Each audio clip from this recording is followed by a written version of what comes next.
Okay, Lilamrta. Only he could lead them. This is about San Francisco. Okay, somebody's phone is ringing.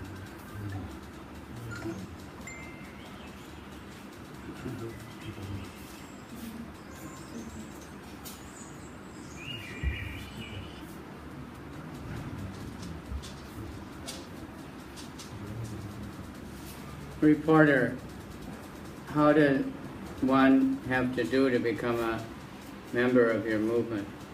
Swamiji, there are 4 prerequisites. I do not allow any students to keep girlfriends. I prohibit all kinds of intoxication, including coffee, tea, and cigarettes. I prohibit meat eating, and I prohibit my students from taking part in gambling. Reporter, do these shall not commandments extend to the use of LSD, marijuana, and other narcotics? Prabhupada, I consider LSD to be an intoxicant. I do not allow any one of my students to use that or any intoxicant. I train my students to rise early in the morning, to take a bath early in the morning, and to attend prayer meetings 3 times a day. Our sect is one of austerity. It is a science of God. There's many people now that are like business advisors, and they're saying that writing books and giving lectures, how getting up at 4:30 in the morning is good for you. You should get up, but they say you should work out, get up and go to the gym and work out for 1 hour, and then your whole day will be better. Some say to meditate. It's not the normal mentality of people unless they have a job where they have to do. Although Bhaktivedanta Swami had found that reporters generally did not report his philosophy, he took the opportunity to preach Krishna consciousness, even if the reporter didn't want to get into it. His followers did. The big mistake of modern civilization, Swamiji continued, is to encroach upon others' property as though it were one's own. This creates the unnatural disturbance. God is the ultimate proprietor of everything in the universe. When people know that God is the ultimate proprietor, the best friend of all living entities, and the object of all offerings and sacrifices, then there will be peace. Ishavashyam idam sarvam yat kinchai. Everything is owned and owned by the Lord. He's the real proprietor. So when we claim something to be mine, we're actually thieves from Krishna. And the big demons, they literally take, because Krishna gives everybody a certain amount, but they take it away. After the reporter left, Swamiji continued speaking to his young people in his room. Mukunda, who had allowed his hair and beard to grow, but who wore around his neck a string of large red beads, Swamiji had given him an initiation. He introduced some of his friends and explained that they were all living together and that they wanted to help Swamiji present Krishna consciousness to the young people of San Francisco. Mukunda's wife, Janaki, asked Swamiji about his plane ride. He said it had been pleasant except for some pressure in the ears. The houses looked like matchboxes, he said, and with his thumb and forefinger he indicated the size of a matchbox. And Prabhupada would say, think what it looks like to Krishna in the material world. If we look down from an airplane or even from a tall building, everything looks really small at the bottom. So what to speak of how it looks to Krishna? Our important life and our important property and our important body, it doesn't look very important. But we get attached. If we think something is mine, then we panic. I just read something to teach a lesson. One guy came home and his house was on fire. And it was a very valuable house. People have been offering him twice as much as he paid for it, but he never wanted to sell it. So he saw it's on fire and there's no hope of saving it, and he was just crying and panicking. Then his son came and said, "No, it's all right, I sold it yesterday for 3 times." So then he thought, "Oh, okay, I don't care if it's burning." Right? Not mine. Then the second son came and said, "Actually, we only got the down payment, and probably he won't want to finish it now because the house burned down." So then again he panicked, my house. And then the son came back and said, "No, he's an honest man, and he said he bought the house. It's nobody's fault that it's burning, so he's going to pay for it anyway." Then he became happy. So that's unfortunate, but we have that vision. We don't mind seeing someone else suffer. As long as it's not our friend or our family, we don't feel like we have to give donations. We have to help. Devotees do mind, and that's why we preach. Because we want to help people. Prabhupada always felt that urgency. So therefore he was always working and pushing. When there's an emergency, disaster so-called, and people get fired up for a while, they all become compassionate when they hear that there's a flood and thousands of people lost their house or something. Many people want to help. But normally, we don't keep that. But Prabhupada always felt that. Everybody's suffering because they're separated from Krishna. So we want to help them. And the way we can help everybody is by book distribution and prasadam distribution, because they're eating. Some people aren't getting much food, but whoever eats prasadam, they get so much benefit. It's not just filling their belly, it's elevating them spiritually. After the reporters left, he leaned back against the wall and took off his garlands until only a beaded necklace, a common, inexpensive item with a small bell on it, remained hanging around his neck. He held it, inspected the workmanship, and said, "This is special because it was made with devotion."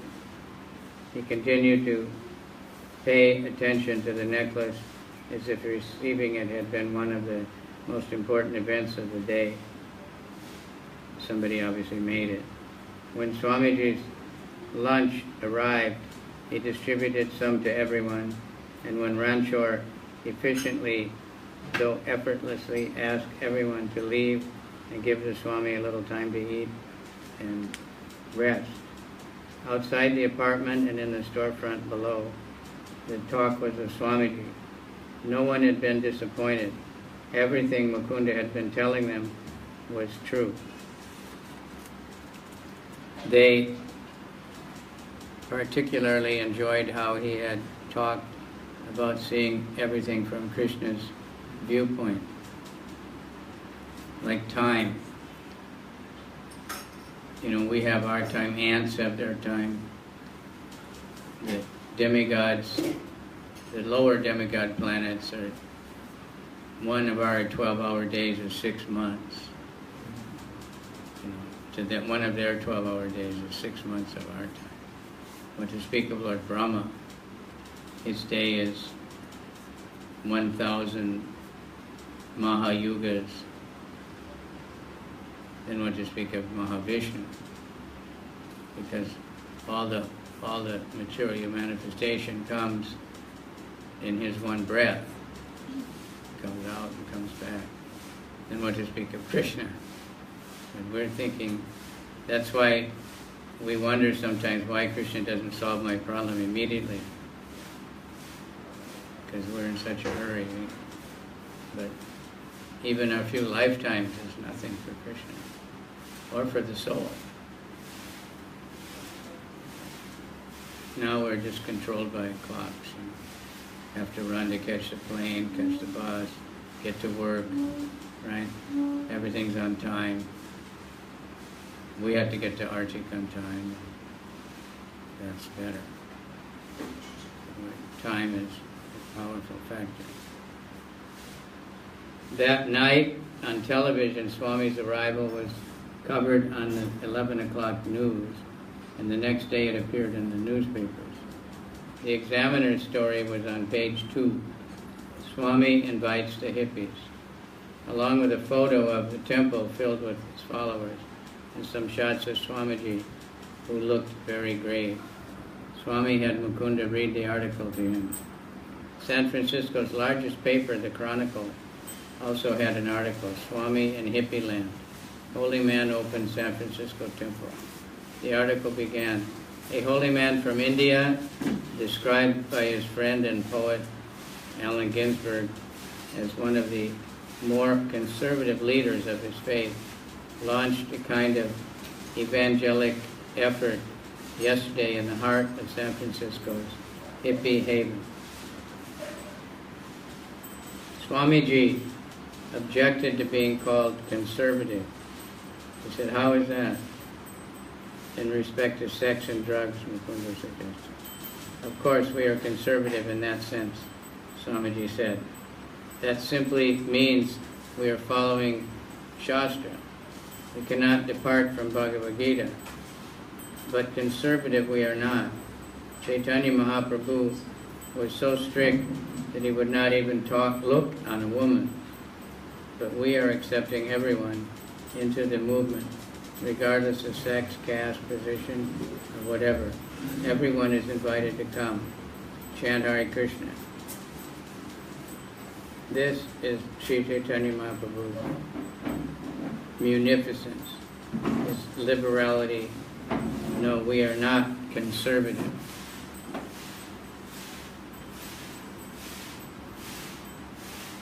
Allen Ginsberg had been to India, and that's where they learned, him and his friends, that smoking hashish is a yoga, meditation.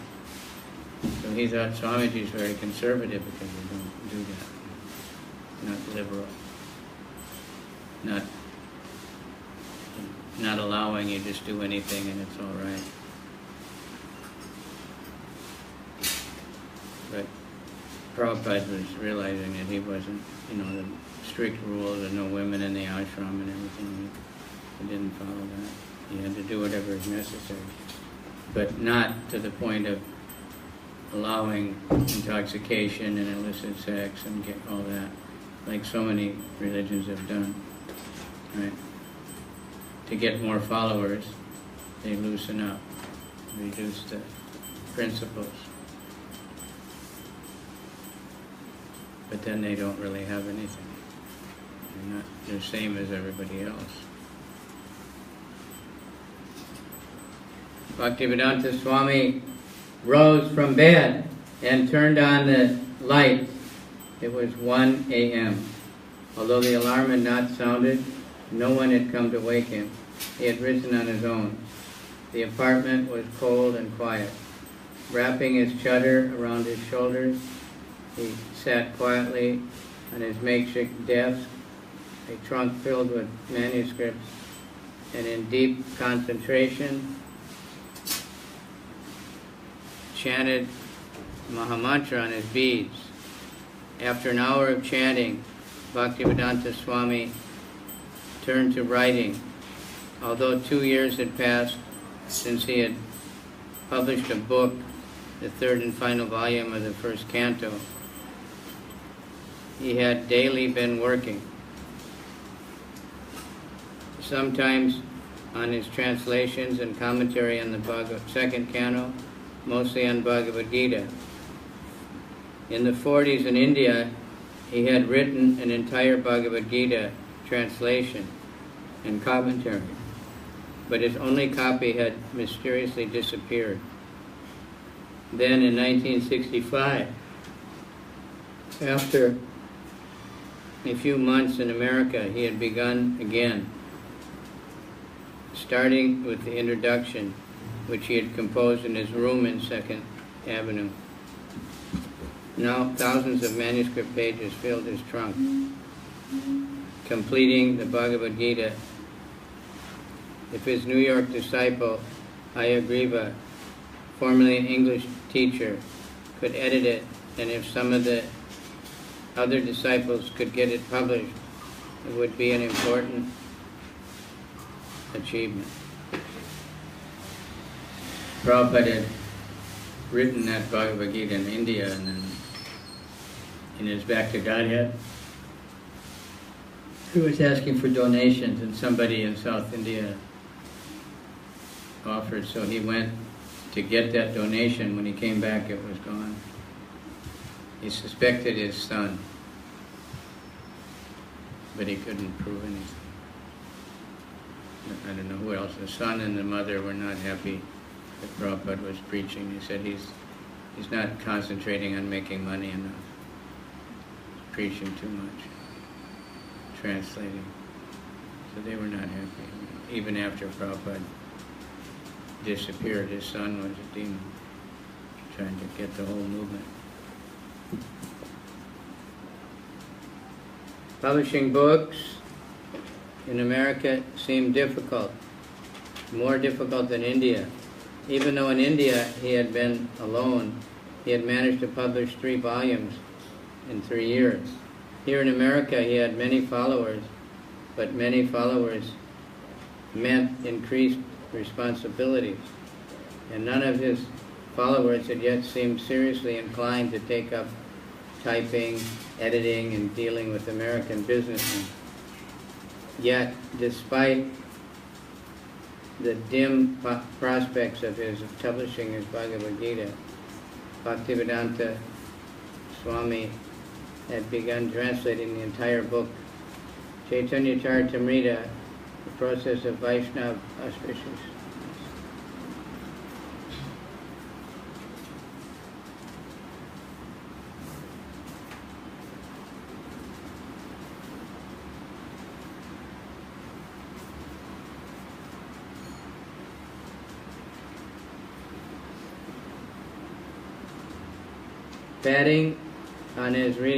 Putting on his reading glasses, Swamiji opened his books and turned on the dictating machine. He studied the Bengali and Sanskrit text, then picked up the microphone, flicked the switch to record, flashing on a small red light, and began speaking. While the Lord was going, chanting and dancing, he spoke no more than a phrase at a time, flicking the switch, pausing and then dictating again. Thousands of people were following him, and none of them were laughing. Some of them were laughing, some were dancing, some were singing, some of them were falling on the ground offering obeisances, speaking and pausing, clicking the switch on and off. He would sit straight, sometimes gently rocking and nodding his head as he urged forward his words. Or he would bend low over the microphone, his books, carefully studying them through his reading glasses. An hour passed and Swamiji worked on. The building was dark except for Swamiji's lamp, and quiet except for the sound of his voice and the click and hum of the dictating machine. As he wore a folded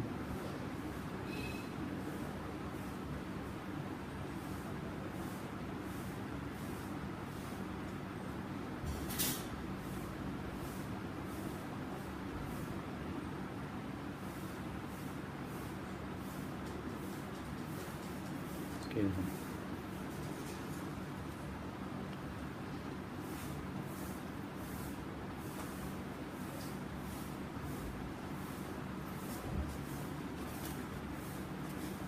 An hour passed.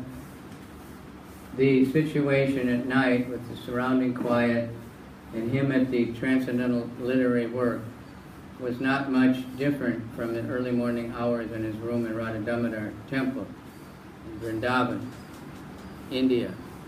There, of course, he had no dictating machine, but he had worked during the same hours and from the same text, Chaitanya Charitamrita. Once he had begun a verse-by-verse translation with commentary, and another time he had written essays on the text. Now, having just arrived in this corner of the world, so remote from the scenes of Lord Chaitanya's pastimes, he was beginning the first chapter of a new English version of Chaitanya Charitamrita he called The Teachings of Lord Chaitanya.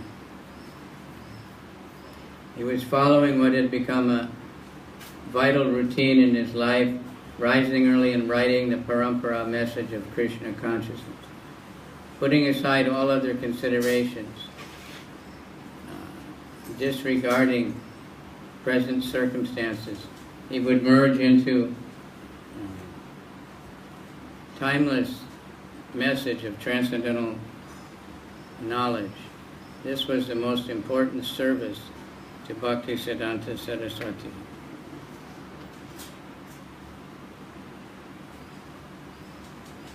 The thought of producing more books and distributing them widely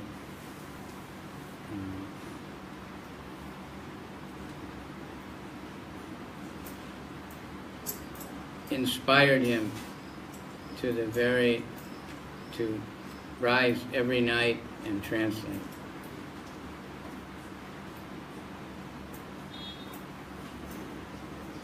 Bhaktivedanta Swami worked until dawn. Then he stopped and prepared himself to go down to the temple for the morning meeting.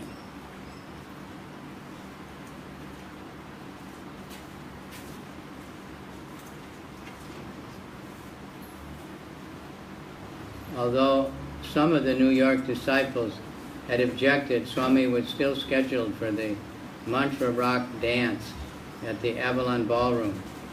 It wasn't proper, they had said, for the devotees out in San Francisco to ask their spiritual master to go to such a place.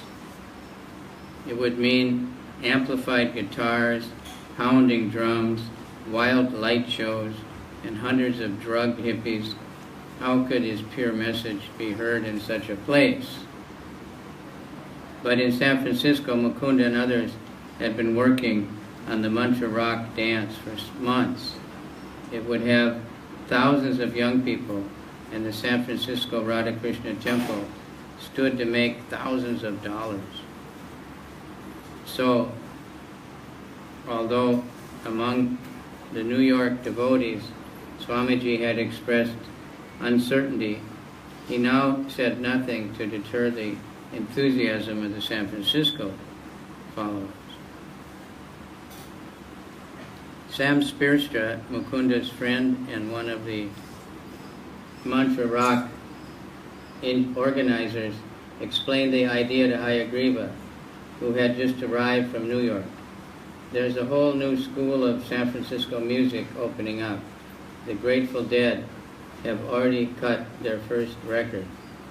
Their offer to do a dance is great publicity boost just when we need it. But Swamiji says even Ravi Shankar is Maya, I agree with that. It's all been arranged, Sam assured him, as Shyam Sundar. All the bands will be on stage, and Allen Ginsberg will introduce Swamiji to San Francisco. Swamiji will talk and then chant Hare Krishna with the bands joining in. When he leaves, there should be around 4,000 people there. Very big. Hard to imagine such a scene.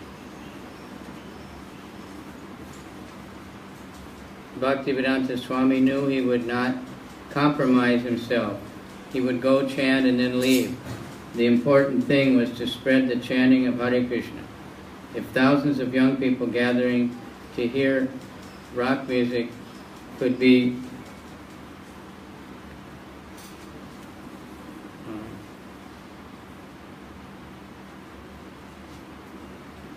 what was the harm? As a preacher, Bhaktivedanta Swami was prepared to go anywhere and spread Krishna consciousness.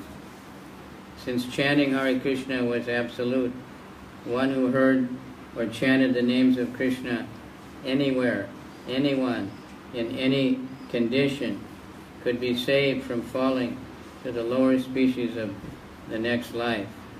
The young hippies wanted something spiritual, but they had no direction. They were confused, accepting hallucinations as spiritual visions, but they were seeking genuine spiritual life, just like many of the young people in the Lower East Side. Bhaktivedanta Swami decided he would go, led his disciples, wanted him to, and it was their servant. Mukunda, Sam, and Harvey Cohen had already met with rock entrepreneur Chet Helms, who had agreed that they could use his Avalon Ballroom, and that if they could get the bands to come, everything above the cost of the groups, the security and a few other basics would go as profit for the San Francisco Radha Krishna Temple. Mukunda and Sam had then gone calling on the music groups, most of whom lived in the Bay Area, and one after another, the exciting new San Francisco rock bands, the Grateful Dead, Moby Grape, Big Brother and the Holding Company, Jefferson Airplane, Quicksilver Messenger Service, had agreed to appear with Swami Bhaktivedanta for the minimum wage of $250 per group, and Allen Ginsberg had agreed. The lineup was complete. You probably never heard of those bands, but they're still big. Grateful Dead, when they toured all the time, and there was thousands of people called Deadheads that just followed them, went to every concert. They were that popular. And these were the first really big, spiritual, they thought. Janis Joplin and the Jefferson Airplane, very big, still big, even though they're dead, still big. On the night of the Mantra Rock dance, people lined up all the way down the street and around the block, waiting for the tickets at $2.50 each. Attendance would be good. A capacity crowd, and most of the local luminaries were coming. LSD pioneer Timothy Leary arrived and was given a special seat on the stage. Swami Kriyananda came carrying a tambura. A man wearing a top hat and suit with a silk sash that said San Francisco arrived, claiming to be the mayor. At the door, Mukunda stopped a respectably dressed young man who didn't have a ticket, but someone tapped Mukunda on the shoulder and said, "Let him in, it's Osley." Mukunda apologized and submitted, allowing Augustus Osley Stanley II, folk hero and famous synthesizer of LSD, to enter without a ticket. He was the best LSD if it was Osley. Almost everyone who came wore bright and unusual costumes, tribal robes, Mexican ponchos, Indian kurtas, God's eyes, feathers, and beads. Some hippies brought their own flutes, lutes, gourds, drums, rattles, horns, and guitars. The Hells Angels, dirty-haired, wearing jeans, boots, denim jackets, and accompanied by their women, made their entrance, carrying chains, smoking cigarettes, and displaying their regalia of German helmets, emblazoned emblems, and so on.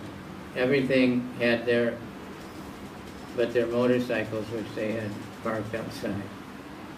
The devotees began to warm up kirtan, dancing the way Swamiji had shown them. Incense poured forth from the stage and from the corners of the large ballroom. And although most of the audience were high on drugs, the atmosphere was calm, and they had come seeking a spiritual experience. As the chanting began, they very melodiously, some of the musicians took part by playing their instruments. The light show began, strobe lights flashed, colored bulbs bounced back and forth. A little after 8 o'clock, Moby Grape took the stage with heavy electric guitars, electric bass, and 2 drummers. They launched into their first number. The large speakers shook the ballroom with their vibration, and the roar of applause came from the audience. Around 9:30, Swamiji left his Frederick Street apartment and got into the back seat of Harvey Cohen's Cadillac. He was dressed in his usual saffron robes, and around his neck he wore a garland of gardenias. Very sweet aroma filled the car. On the way to the Avalon, he talked about the need to open more centers. At 10 o'clock, Swamiji walked up to the stairs of the Avalon, followed by Kirtananda and Ranchor. As he entered the ballroom, devotees blew conch shells, someone began a drum roll, and the crowd parted down the middle all the way from the entrance to the stage, opening a path for him to walk.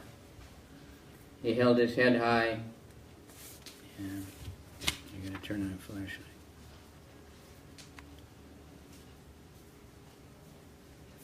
There's other interesting here. I have different devotees talking about their memories of Prabhupada.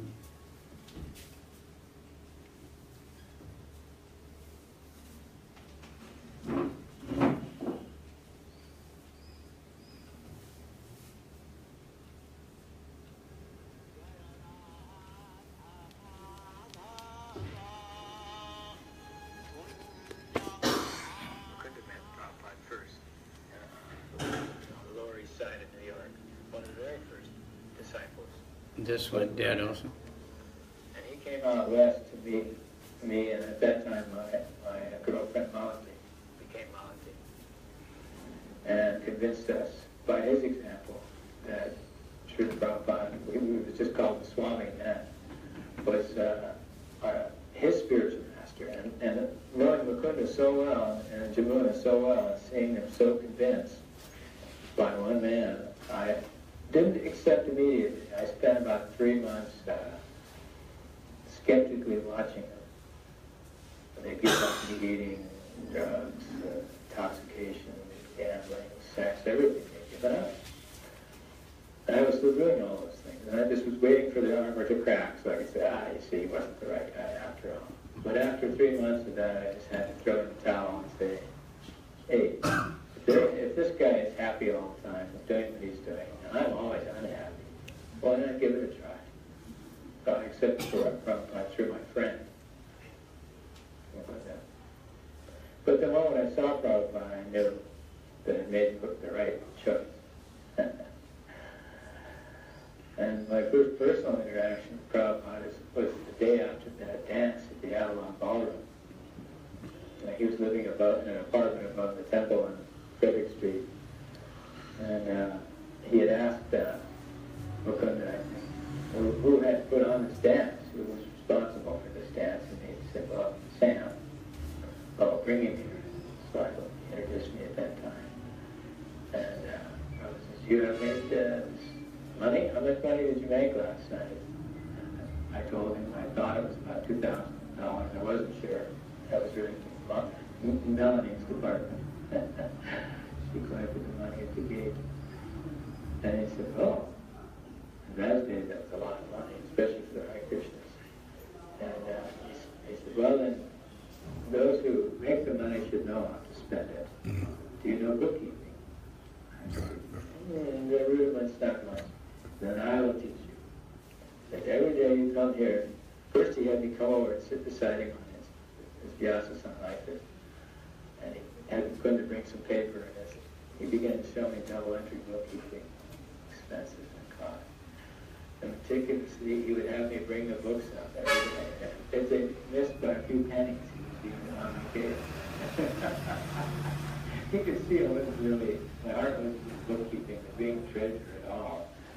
I'm a spendthrift when it comes to money. but that was his practical aspect. He always associated with us, our Brahmasan's charmed us in a practical way. He employed us in Krishna service, however, and sometimes tricked us just to get us to do some service. But by sitting next to him there that first morning, then I knew beyond any doubt. You know, I've been reading autobiography of yoga, yogi, and all this kind of Tibetan books, all those kind of books that were prevalent in those days, commonly available about yoga and mysticism. And so I had a little idea what to expect in a spiritual master. And Prabhupada didn't levitate, or he didn't, flash my eyes, or make anything crazy happen to convince me. He just talked me into it. I just never felt so peaceful at home.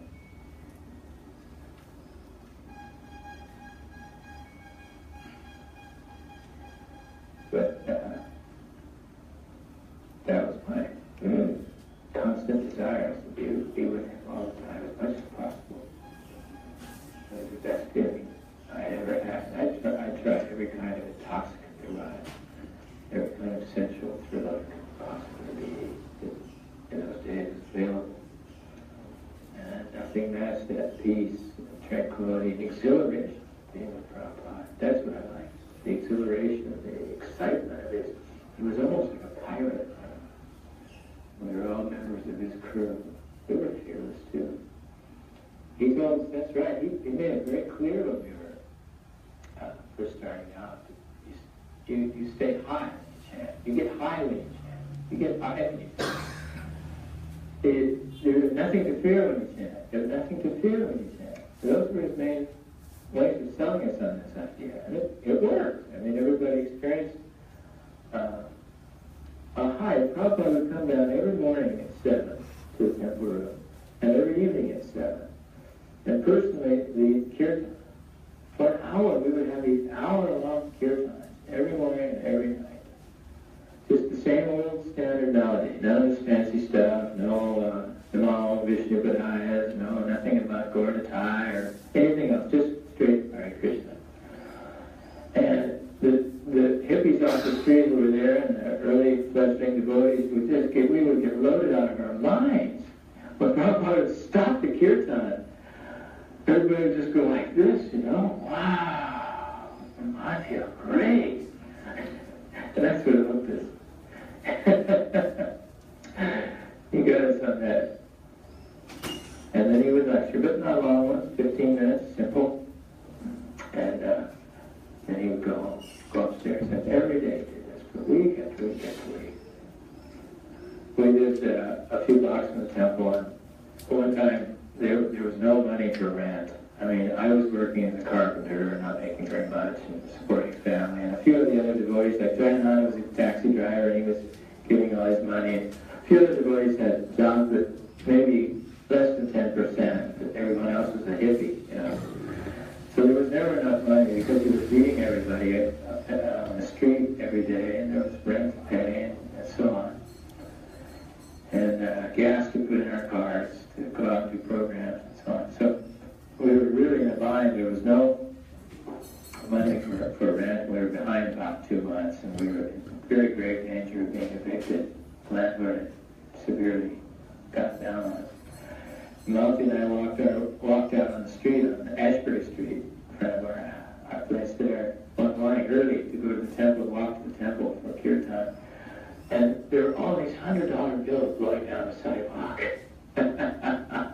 One after another. We just started running around the street picking up $100 bills.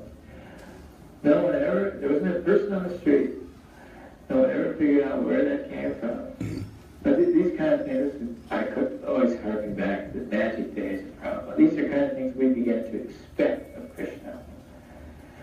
Prabhupada, another thing he inculcated for us in the early days is that if you take a risk for Krishna, stick your neck out and spread Krishna must help you personally.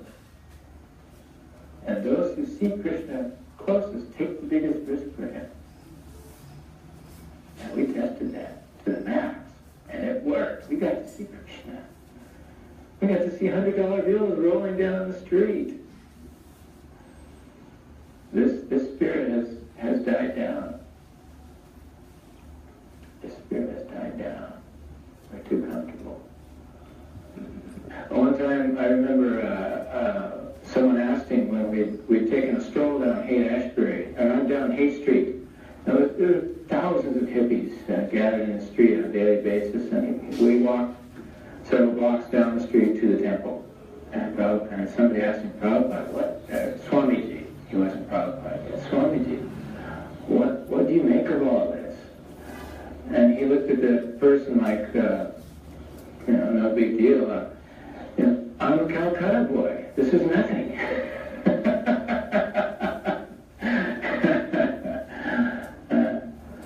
Well, at the time, Malti, my wife, myself, and all of us, of course, in the Haight-Ashbury district were very much attracted to things Indian.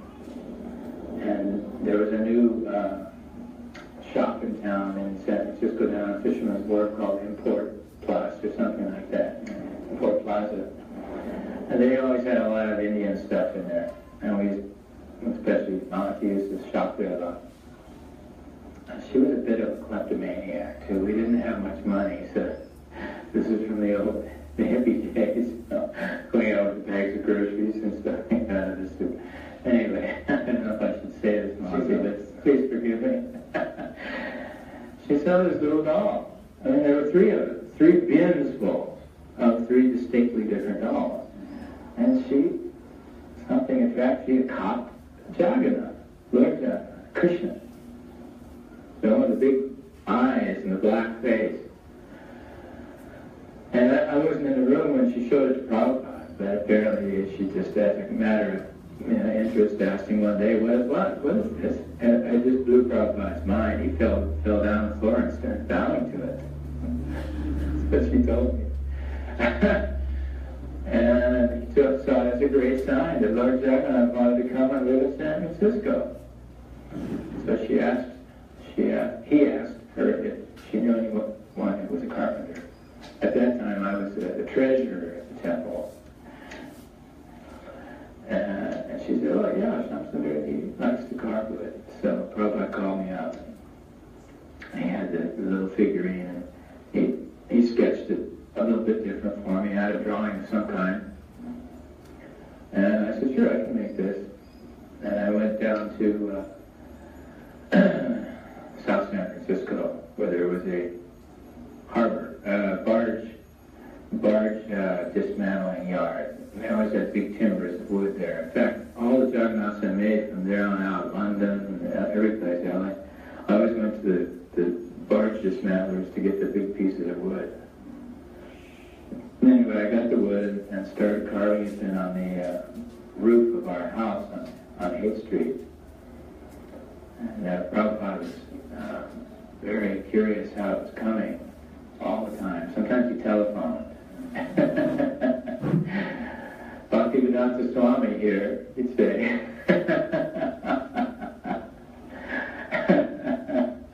Swamiji, how are you? Some devotees, when they first met him, wanted to shake his hand. We didn't know yet how to deal with all this. Prabhupada was letting us in very easily. And of course, you look at Jagannath, my God, how could anything be so outlandish? I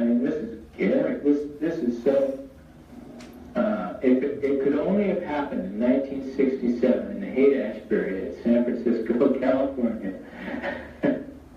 For the last 10,000 years, it could only have happened there at that time.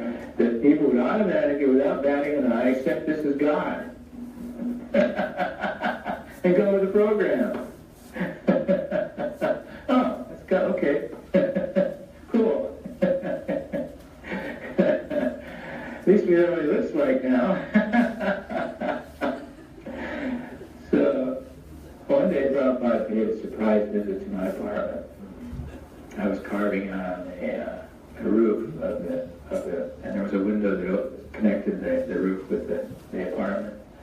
I looked up and saw him leaning out the window in the apartment. Oh, and I brought him down, and I showed him how I had to fill some of the spaces that, and I asked him if it was all right to use plastic wood and so on to fill some of that, the rock parts of the wood. Yeah, no problem. No problem. I was very practical in that sense. So it was not, but at the time, when Bhakti reminded me of this, Prabhupada hadn't even told us really to stop smoking or anything yet. And he was we used to, don't forgive us, we used to run out of Missouri lectures out on the street in front of Frederick Street and light up.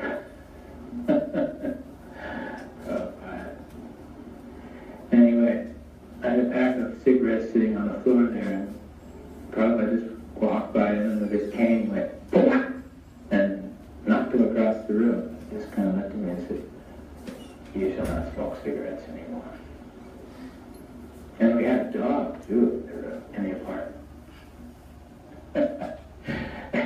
He didn't say anything about the dog. He kind of liked the dog. The dog went everywhere with us. He went on morning walks. He went to the airport to meet Prabhupada, to see him off. He rode in the car with us wherever we went. It was some kind of comedy.